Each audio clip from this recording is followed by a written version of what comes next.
Hey everybody, this is herculespetix, founder, curator, docent, and gift shop employee of the herculespetix Academy of Comic Book Studies. Today we're going to be looking at Street Angel, a collection of Jim Rugg and Brian Maruca's comics. This came out in 2005, and I'm pretty sure this reprinted every Street Angel that existed at the time.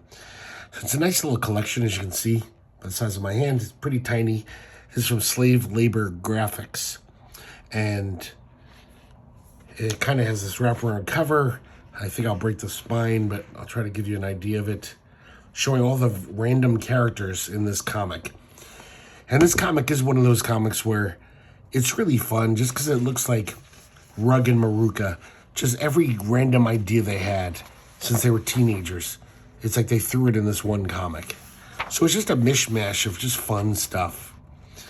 This is a Street Angel, the character Jesse Sanchez. This is a report card. And here's the title page. This is Volume 1, The Princess of Poverty. So Jim Rugg and Brian Maruca both write it, and they both created it, Street Angel, and it's drawn by Jim Rugg by himself. I think this is one of the earliest things Jim Rugg drew. I could be wrong. I don't really read much Jim Rugg. But I should say that, once again, this video is brought to you by generous endowment from this Chris Cajero Cilla Institute of Higher Comics Studies. And he gave this to me years ago. He just thought this is something I'd like, and he was right. Because it is a really fun comic. I love the milieu, the whole world these guys create. We have an introduction by Evan Dorkin. And I love this. The quote of the book is, "I'm the best there is at what I do, but what I do isn't very nice." Wolverine, 1982.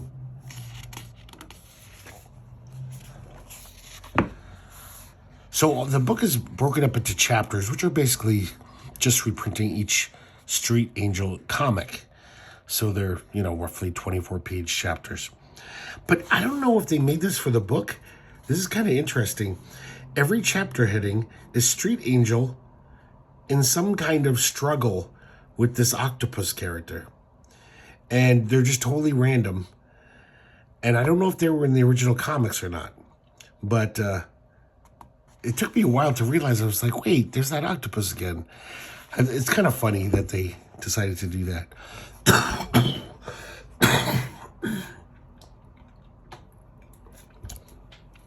So we're introduced to this villain, Dr. Pangea. He's the world's most evil geologist.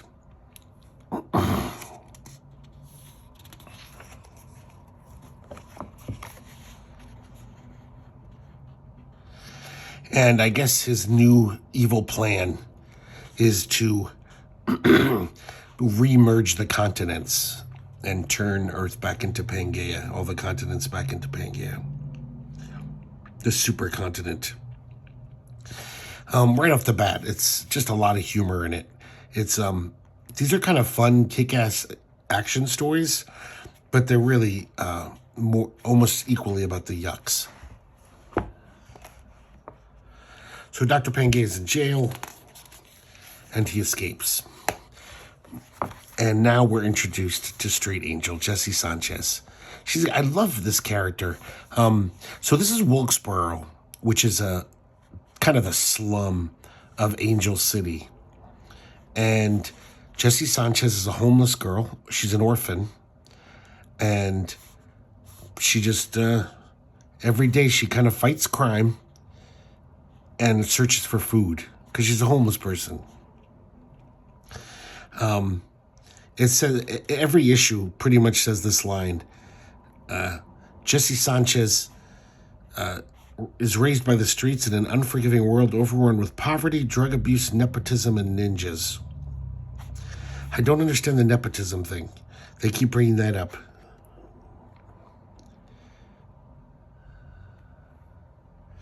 Jim Rugg has a kind of fun indie style.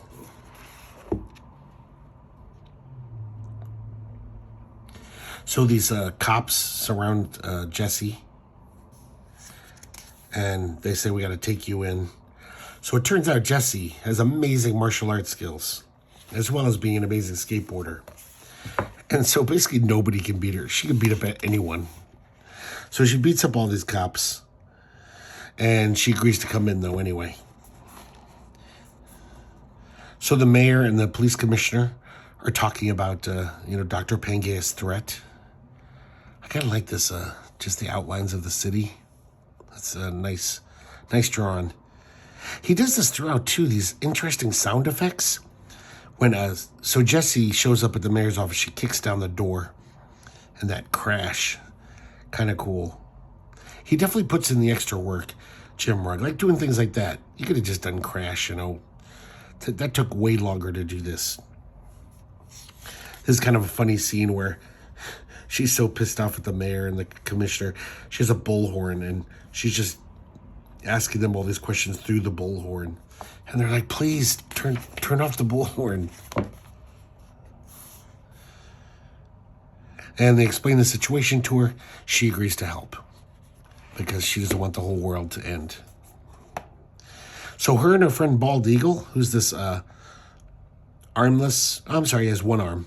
He's this legless, one-armed skateboarder dude, her best friend. And they go out looking for Dr. Pangaea's hideout. They ask around. They get, nobody seems to know. And now we see Pangaea with his ninja elite.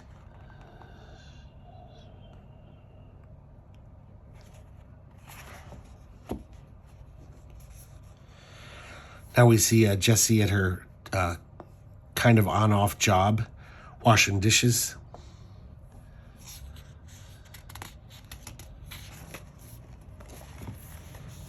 Street Angel, in a weird way, almost reminds me of like The Spirit, where, she's this great character, but it's really about this whole environment of Wilkesboro, this whole part of the city. Just all the random characters, almost all these characters, you could imagine them having their own little side stories,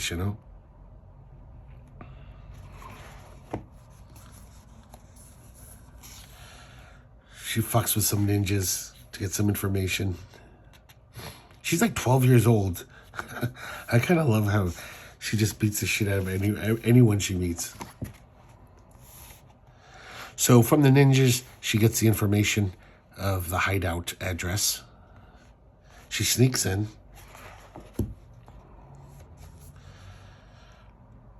And there's all these defenses. Lasers, arrows, bombs.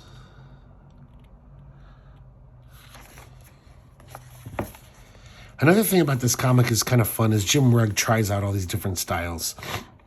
You could tell Jim Rugg kind of reminds me, excuse me, he kind of reminds me of those bands that are formed by record collectors where they have good influences.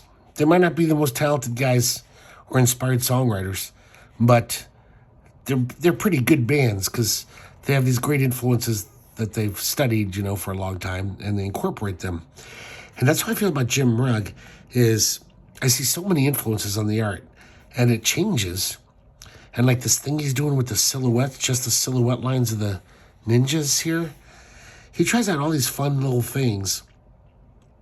But just as pure cartooning is pretty damn good. Like, just that looks great to me. Just, the body language of Jessie there. He's got pretty serious cartooning chops. There's some panels that are rougher than others, though, because, this is kind of early in his career. But overall, I really like it.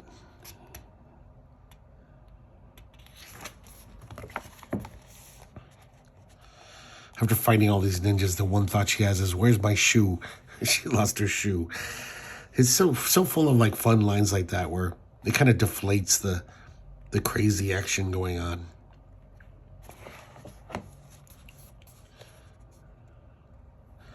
So she descends into the sub-basement to find Pangaea. And she makes it down there. Jim Rugg also has this unapologetic love of just kick-ass, superhero comics. But it's like the best stuff. So look, I love this here, this kind of shit. This is like, Paul Galassi stuff, or I don't know, Frank Miller, where she falls out of the vent. As she flips, she throws these two swords into these two guys' heads, and then she lands against this giant thing here. And just really cool action, stuff like that. So she fucks up his machine, so he can't, she foils his plan. But then she's still got all these ninjas to deal with. They're not too happy. And I forgot to mention, I guess Dr. Pangea kidnapped the mayor's daughter. And this is kind of another like great little thing about the Street Angel. She's this basically superhero. And yet she's a homeless person. And she's a 12-year-old. So she has to deal with all these shitty, snotty people. You know how people treat homeless people. So this rich girl, she frees her. And all she can do is complain about how bad Jessie smells. And kind of mock her. Makes fun of her greasy hair. And so Jessie brings her up to the surface. She's reunited with her father. And the whole time, all she can say is, "Oh my God, Dad, she smelled so bad. I thought I would die in the elevator." And even after all that, I guess one of the ninjas was still alive and throws some throwing stars at the girl, the daughter. And she saves her life again with her skateboard. She intercepts the throwing stars. And then the cops beat the shit out of that ninja. And of course, we see Jessie. You'd think she'd get a nice fat reward so she could get a nice meal. Nothing. It's just her looking for her lost shoe in the pile of dead ninjas. Here we have a kind of like who's who of the DC Universe type page, giving us her abilities matrix and her history. This is another style Jim Rugg has, this polished, just really nice, almost like painterly, but in black and white. Almost sometimes looks like Farrell Dalrymple. Really nice. He can do both styles really good. So here we have the Inca Dinka Doom. This is I assume the second issue of Street Angel being reprinted. Once again, it's a wrestling match between Jessie and this fucking squid or whatever it is. So we see, 500 years ago, we see an Incan pyramid. The conquistadors have almost all but conquered Inca, the Incan Empire. So they're doing as many sacrifices as they can to their god to hopefully turn the tide. And of course, there's really funny stuff here. Sometimes this reminds me of The Tick even, that kind of humor. And then we see the Inca god up in heaven, his heaven. And it's great. He's like, his secretary's like, "Yep, 98 sacrifices so far, boss." So he says, "Well, I guess the least I can do is open up a time portal for these guys. Give him an escape hatch, if you will." I mean, he could just kill all the conquistadors. He's a god, but I guess he doesn't want to put that much effort into it. Now we cut away to these 3 pirate ships. And they wake up the captain. And they say, "Captain, there's a time warp." I don't know how these, 15th century pirates know what a time warp looks like. And they all fall into the time warp. A lot of funny stuff here, too, with the pirates. So now we're at Wilkesboro, 500 years later. And Jessie's on the rooftop with some other dudes. She's reading a book. And this huge spaceship crash lands right in their neighborhood. They're like, "Hey, we're going to go check it out. You want to come with us?" And Jessie seems pretty uncaring. She's like, "Yeah, I'm going to finish this chapter." So finally, she gets on her skateboard. You can tell this is probably like growing up reading Frank Miller's Daredevil. Just these beautiful scenes of her, like, skateboarding on the rooftops. And she goes to the spaceship. And this guy comes out. And this is a pretty dumb name. His name's Cosmic because he's Irish. He's the first Irish astronaut. But then, strangely enough, he has an Australian accent. So his spaceship landed in this neighborhood's like the kind of the abandoned building where kids like to go to make out and people like to go to shoot up. And so when Cosmic comes out of his spaceship greeting everyone, they all start throwing shit at him. And they're like, you destroyed our building, you fucker. So he takes off. He's got a jetpack, a rocket pack, and he flies off to escape their wrath. He meets Jesse and kind of gives his little origin story. Now, meanwhile, on the oceans outside the docks of Angel City, those 3 pirate galleons show up. And these guys are ready to attack.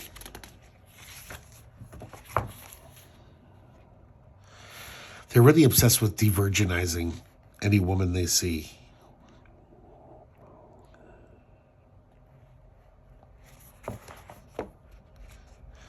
So they land, and they're all armored up, ready to conquer. There's another weird thing about these pirates. They mentioned, even back 500 years ago, that they fight with ninjas. So there's all this anachronistic stuff going on. So they know what ninjas are, and they don't like them. So they come up to the ninja clubhouse, and once they see that they're ninjas, it's like, attack! They kill most of the ninjas. One of them runs to a payphone, calls the ninja hall. It's an old fire hall, and now it's been changed. And they all get in their ninja truck, which is a fire truck.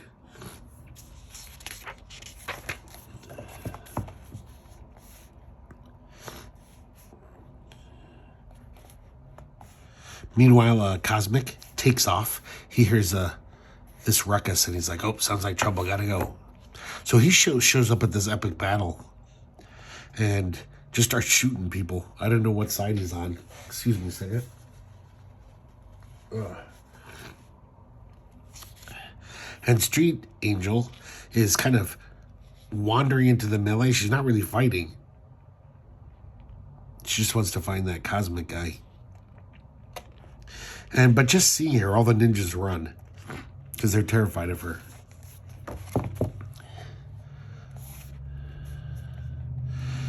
I like how the captain sees Jesse and says, finally, a virgin to liberate. And she just punches him out. His name's Captain Cortez, by the way. And then the god shows up. Inti, that's his name. Inti the Incan god. And he basically explains to the guys, yeah, I set up that time portal.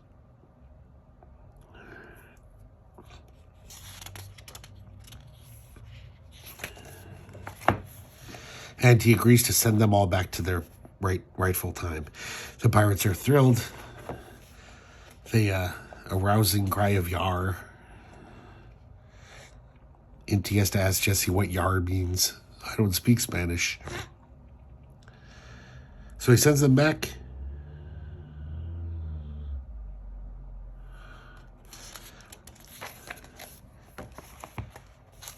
And now we go back 500 years again. And it looks like the Incas are like, oh man, if there was one more galleon of Spaniards, we would have been defeated. But we fought them off. And then right then the time portal opens. And Captain Cortez and his crew descend upon the Incas and to seal their fate. Here we have a abilities matrix for Cosmic.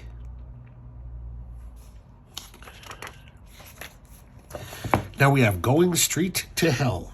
Once again. I'm pretty sure these are made just for the book. So we start the story off in Wakesboro. I see a lot of Farrell Dalrymple in these city street scenes too. Really good though. This is some good stuff. Jim Rugg seems... I used to watch Comics Kayfabe all the time, and seems to be a very hard-working cartoonist. He doesn't skimp.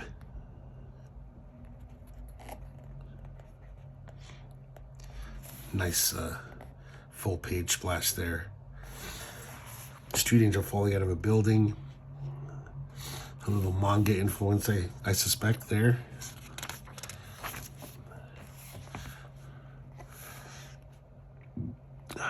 This is kind of cool. It seems like every artist has a different way of doing this.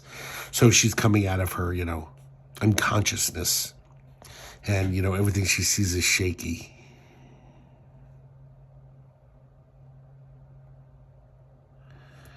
It looks like a totally different artist, like some weird European artist.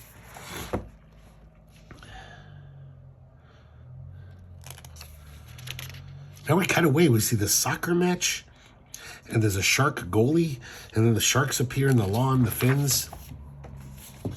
And turns out it's a nightmare, of course. Bald Eagle is having. So Jesse is now in this kind of makeshift hospital in a church. Not necessarily a hospital, just, like a mission where they take care of homeless people and people in need. And she's messed up. She's got a splint, neck brace.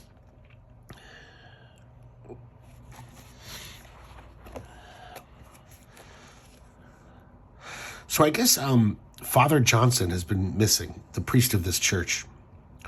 I guess he was reaching out to these local Satanists, just to do the Lord's work and hopefully convert them. And I guess he got a little too bold about it, because they find his body with inscriptions cut into his skin.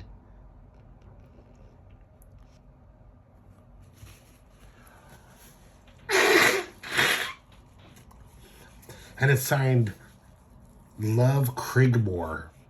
So Crigmore is like the head of the Satanists. And of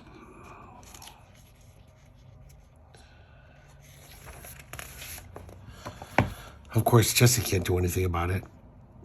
But Jessie, and all through her pain, just says, you guys just fight back. Just fight them. And they're like, no, we believe in prayer and faith, not violence. And she's just like, fight, stupid, with the loss of her strength. Kind of like that part. And this is pretty interesting. This night effect here. So that's what I mean. Like, he's just Jim Rugg. You can tell he's a young cartoonist just trying. He's learning on the page. Oh, I'm going to learn how to do this kind of scratch board technique. And so I'm going to use it on this panel. I don't think he ever uses it again. So the Satanists attack the church. And they're bad Satanists. They're not like those cool Satanists like in documentaries. This main guy, he just rips this other priest's neck out. And then I love this bald eagle falls from the balcony and attacks him and just bounces right off of him.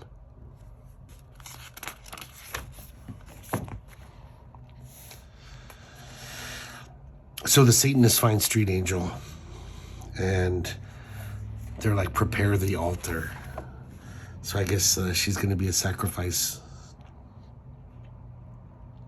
So these Satanists use that annoying thing that was popular back in the 2000s. Time for satizzy to get bizizzy. That's pretty dated now. Well, it was pretty stupid then, actually. But about 6 months ago, we looked at that Charles Burns comic for Altoids he did. It totally makes fun of that perfectly. So this is the weirdest Street Angel. So all of a sudden, Street Angel is filled with this like heavenly light. Her bonds burst, and she floats up into the air, completely healed, and then proceeds to kick all these Satanists' ass. She literally kicks this guy's head off.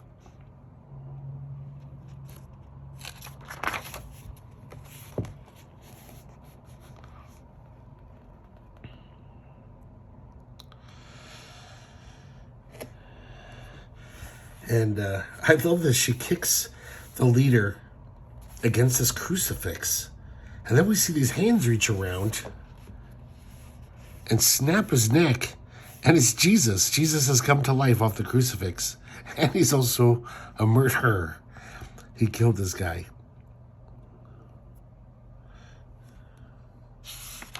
So I guess Jesus says that my Father gave you the miracle of health. But now that the demon that they were going to sacrifice Jesse to, I guess he's come to our plane. Because he wanted a bride and he didn't get one. So he still wants Jesse. This seems like a totally different technique here than he's been using. And look at this, showing like the glowing Jesse, this style. Really nice.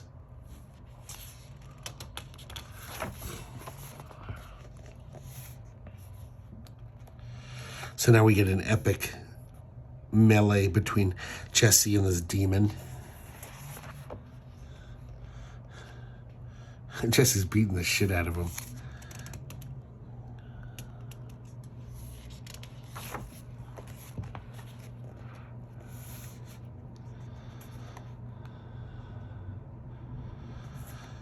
And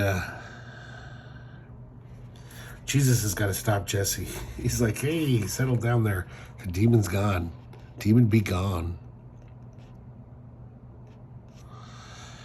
And then it's weird because her and Jesse and Jesus kind of get in this almost theological argument where she doesn't get the Holy Trinity. She's like, I thought you said your Father saved me.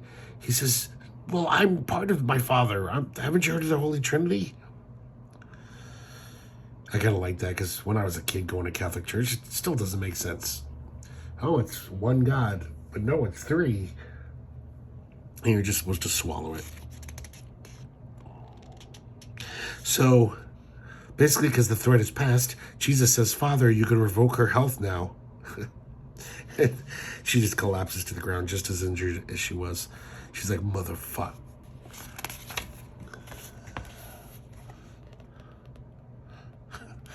I love this how the next day she's in school, completely looking like no way should she be out of an ICU. And the teacher's giving her shit for not doing her homework. Jesse says, can I go to the nurse's office? I really, really like this character of Jesse. Here's a were-shark. I guess that appeared in another Street Angel comic, which we're not going to see in this issue. So now Jesse's having a showdown with this squid. So this one's called Down in the Dumpster Blues. And nice opening page. Just setting up the scene. And this cat wakes up Jesse. She's kind of adopted a lot of the street cats, you know. She takes care of them.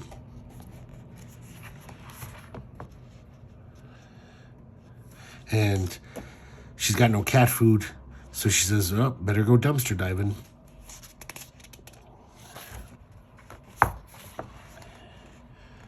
That's a pretty nice spread. It's nice drawn. So she begins her day. Dumpster diving, looking for anything to eat. Not having much luck. Pretty nice backgrounds in this.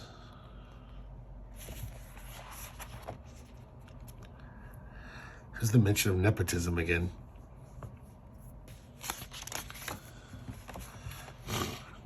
She sees this veteran, this homeless person, and they start chatting. And then he says, I know we can get some food. The bakery. I know the guy. And she's like, oh, that dog's too scary. I don't want to tangle with no dog. He's like, I know him. It'll be fine.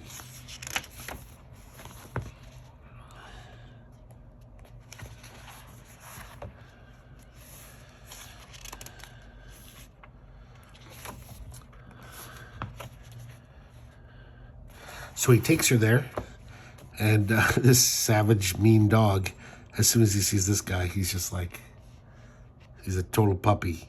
He's all tickling his belly. So it's coast clear for Jessie. She opens up the dumpster and finds all these great donuts, which is, I remember those days. The Dunkin' Donuts dumpster in Tucson, Arizona. It kept me well fed for years. And this is another interesting thing. So Jessie, like I said earlier, she's like a fucking superhero. She's she saved the city many times over. And yet, she ducks in the dumpster really quick. And her old buddy says, "What's the matter? What's wrong with you?" And she says, "See that girl in purple? She goes to my school. I don't want her to see me dumpster diving." So she's totally, ashamed of her station in life.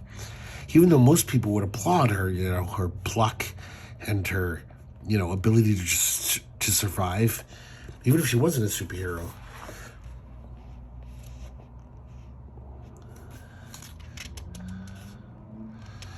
And then she's in the dumpster, and then she sees a bee. And she kicks at the bee, and there's this crack in the dumpster, and all these bees come out. I guess it was a hive there.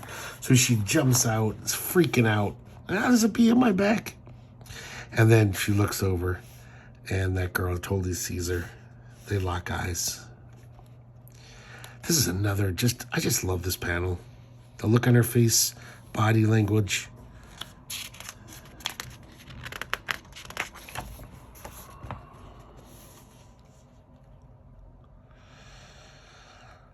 So, she's totally mortified.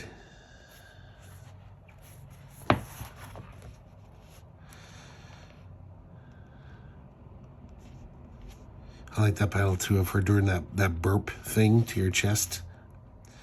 Yeah, it's kind of sad, though. She drinks 40 ounces and smokes cigarettes already, even though she's just 12.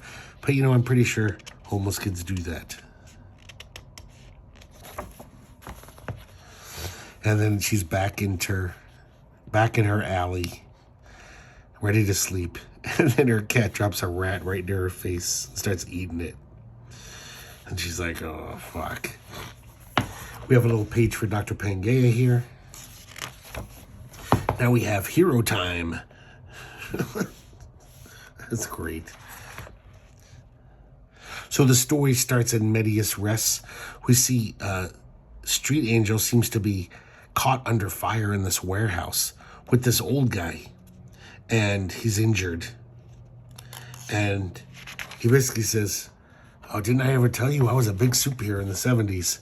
And we see these excerpts from a very Luke Cage type Marvel comic from the 70s, Aphrodisiac. I think this is a real comic that Jim Rugg published and Brian Maruca. This was a comic. I don't know if these are actually from that comic or if they did this, made these little snippets.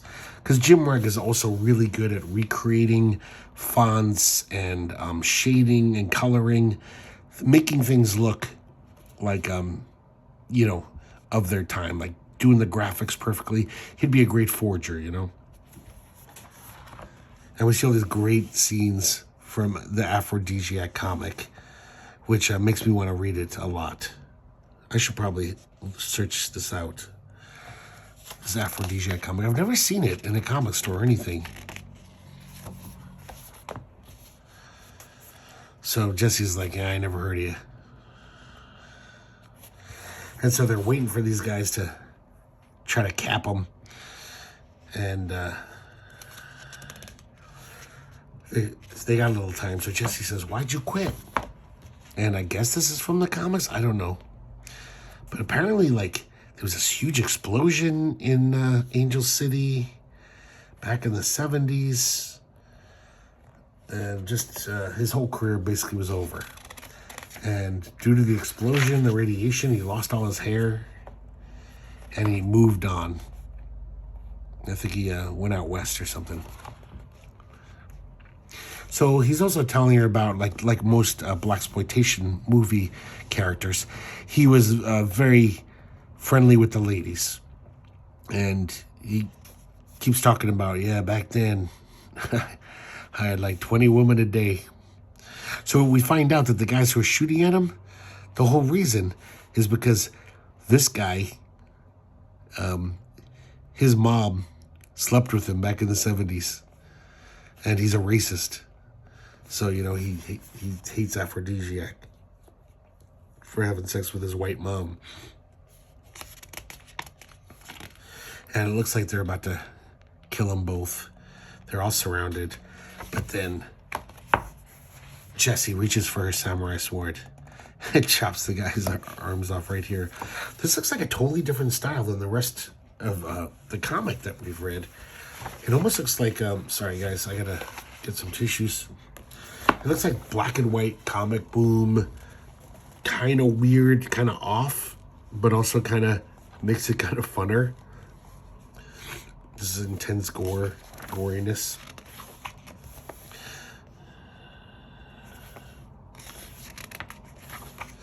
And then Jessie goes nuts. She gets on her board. She's got 2 Uzis.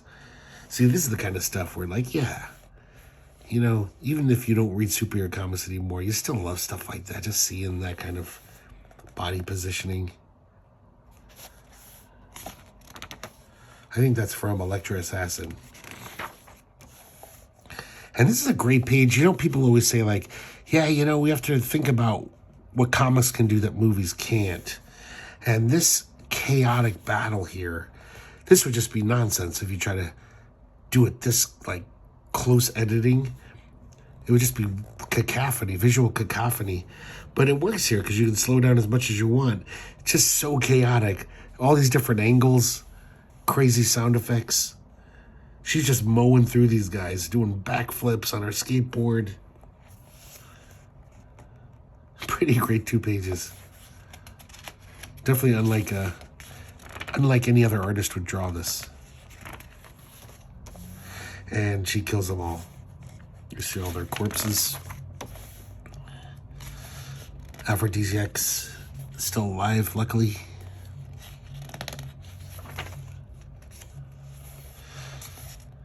There's this goofy joke where the racist guy earlier said, "You had carnal knowledge with my mom."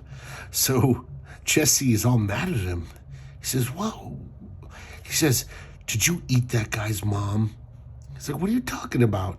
He said, "You had carnal knowledge. You're a carnivore." And he just starts laughing. And she's like, "Stop laughing at me." And he's just like, no. And he explains it to her.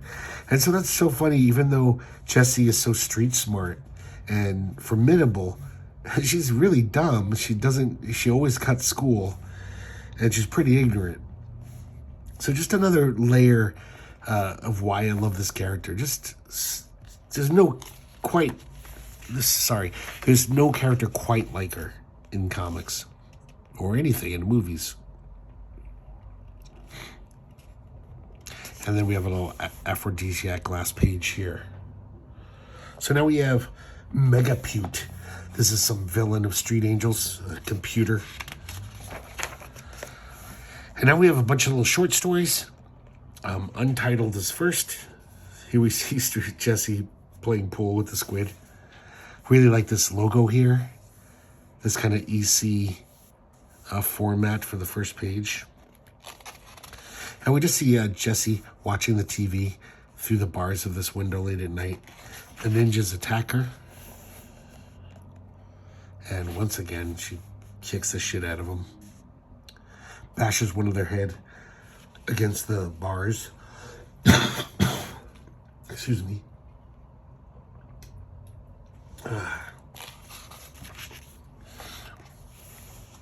And she realizes that she's bashed the bars open so much with that ninja's head that she can reach in and change the channel finally.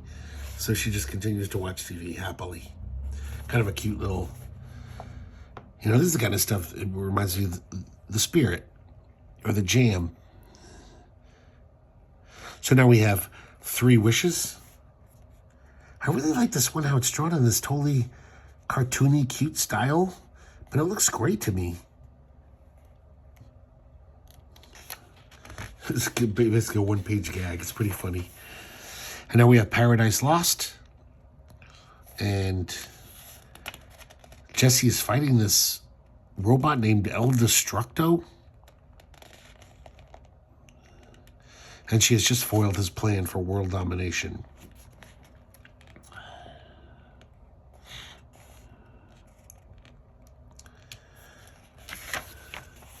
She's hanging out with her friend Bald Eagle again.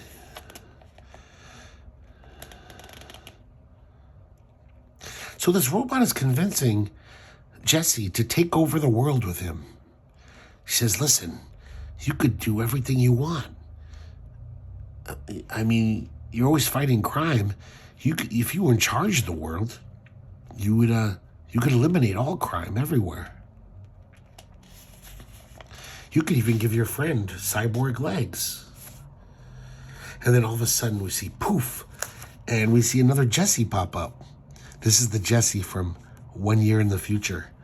And both Jesse start fighting because, you know, the first Jesse says, who's this imposter?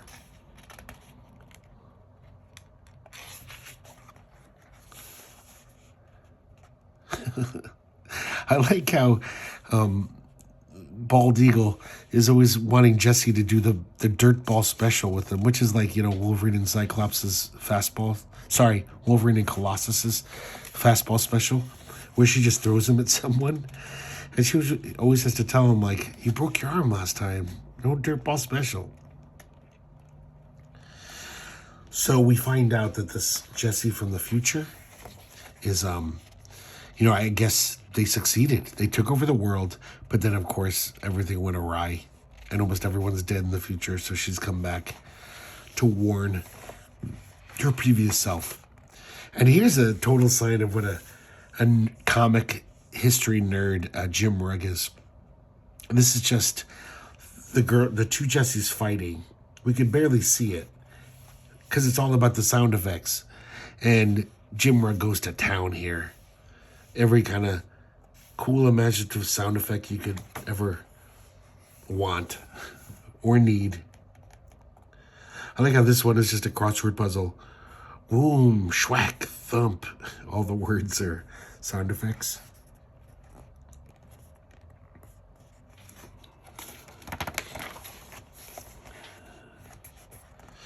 And then El Destructo kills one of the Jessies. Turns out it kills the first Jesse. So now the Jesse from the future, I guess, will take over. Here we see some real manga influence there. And Jesse kills El Destructo with an amazing roundhouse kick.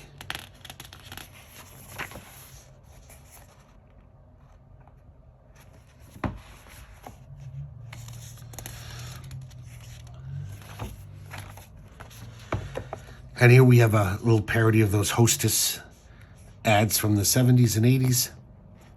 Shop Foo. And now we have a cover gallery. And now the Squid and Jesse are in a hot dog eating contest. Love it. There's number one. This is the variant for number one, where obviously they were trying to make it look like some Image comic from the early 90s.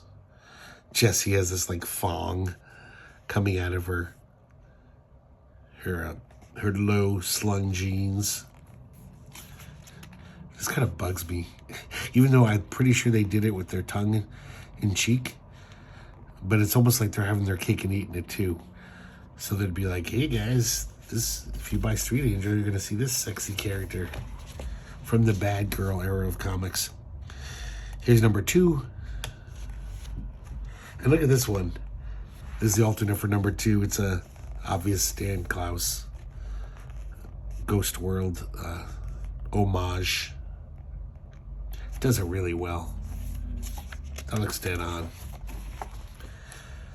I don't know what this is supposed to be. Is it Nexus? I'm not sure. Or maybe it's just an original design. Maybe it's not a parody. That's number three.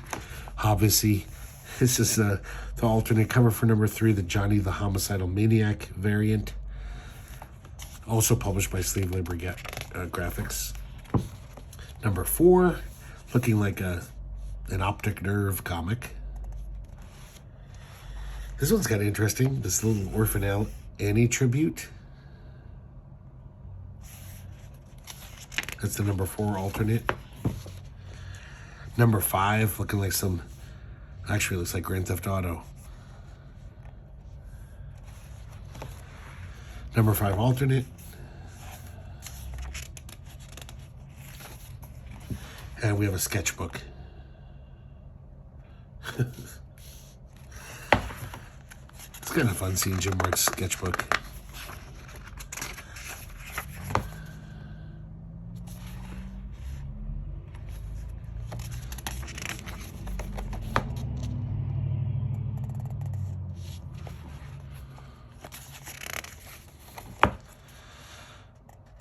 Trying out logos. That's a great logo.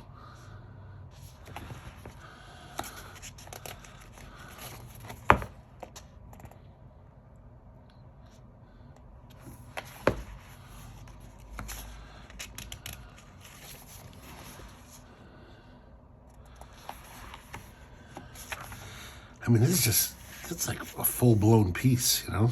Not really a sketchbook. I mean, I'm sure it's from a sketchbook, but it's pretty nice. There's Aphrodisiac, Young and Old. Fun little Kirby homage here. This was, I imagine this probably was going to be an alternate cover for number 5, too.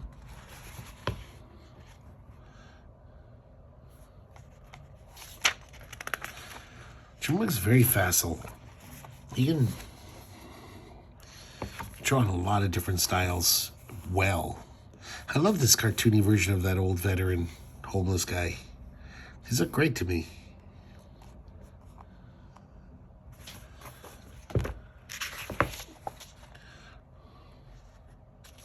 And now we have pinups by all these, I guess, friends of Jim Rugg, but they're all kind of bigwigs in the indie comic scene.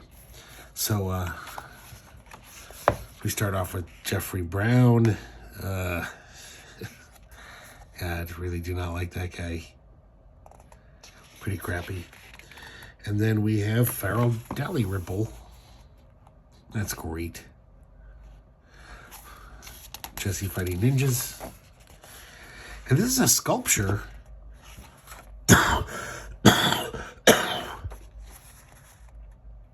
By a guy named Jesse Farrell.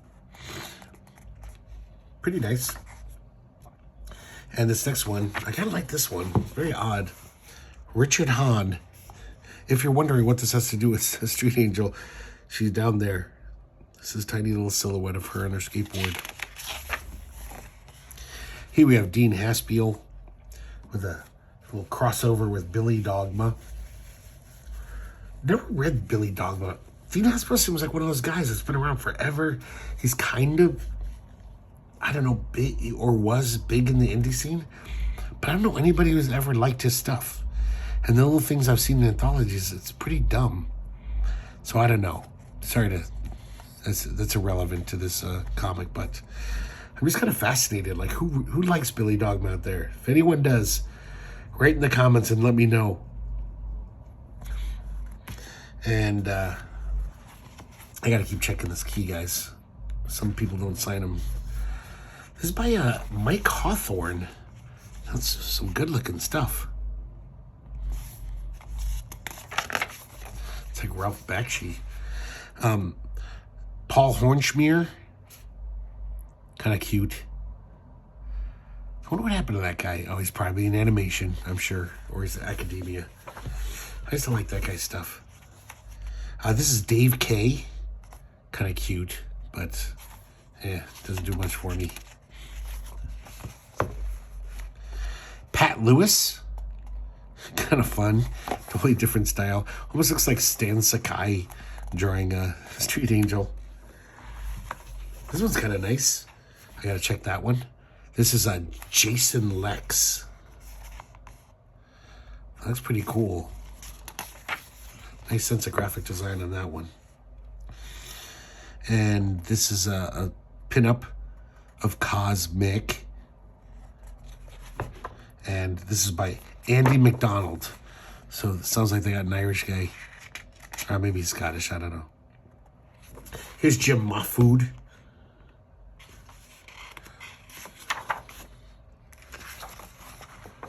Oh, and here's Ted May. I love Ted May. He's a funny guy.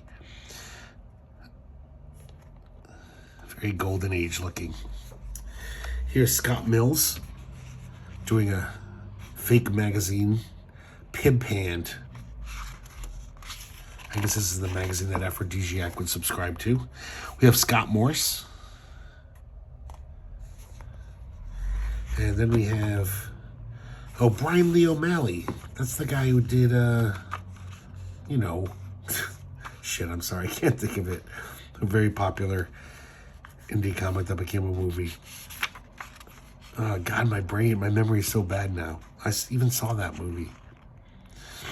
This looks a lot better than his comic. I always hated the look of that comic.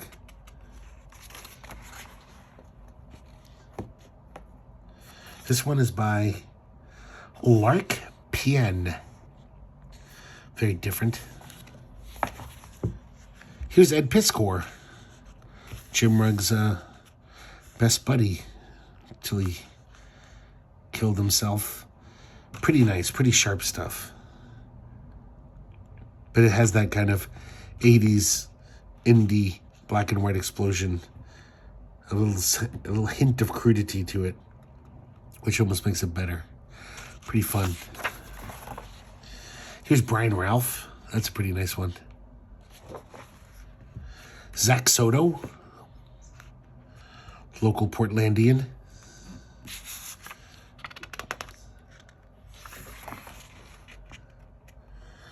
Lauren Weinstein. She makes Jesse look like a zombie, a little zombie girl. And then this last one is by Dan Zetwak, who I'm pretty sure, I saw this, we looked at this guy in one of the some anthology recently, and I really liked his stuff, and I really like this. I just love all the thought and design in this page. We see here interrupt a convenience store robbery. Just look at all the detail and every box of cereal with the labels, every comic book on the rack. And we even see her reward from the convenience store owner, all the food she gets and smokes.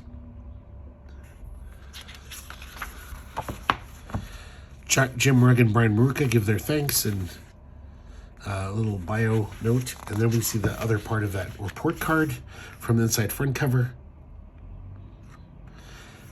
The teacher saying that Jessie needs to be more careful with her hygiene.